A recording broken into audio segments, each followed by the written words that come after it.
Ada dua jenis pembangunan infrastruktur. Pertama adalah infrastruktur statis dan yang kedua adalah infrastruktur dinamis.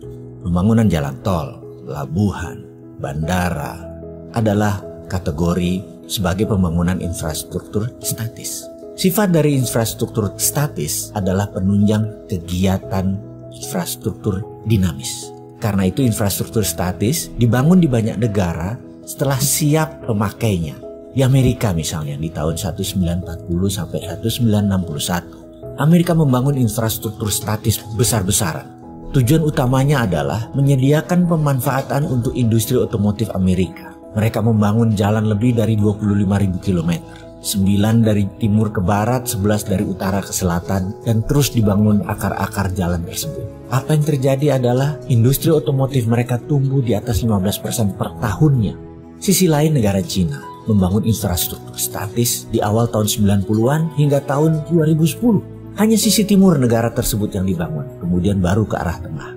Karena sisi timur Cina adalah daerah produksi dan daerah pelabuhan untuk pendistribusiannya ke internasional.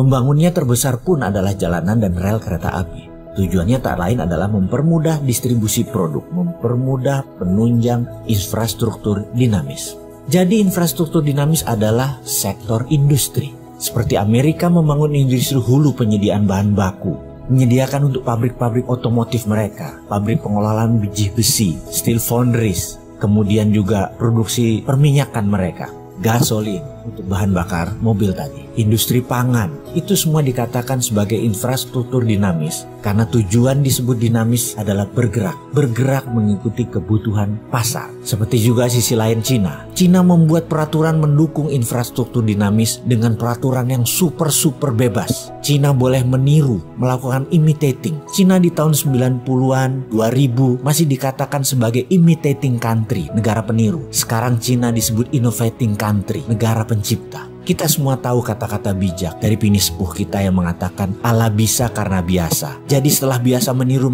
mereka sekarang mengerti apa yang terbaik dan setelah itu menciptakan produksi baru yang kreatif dan inovatif. Itulah Cina sekarang yang membangun infrastruktur dinamis terlebih dahulu baru infrastruktur statis. Demikian juga infrastruktur Amerika. Dinamis dulu baru yang statis. Kalau di Indonesia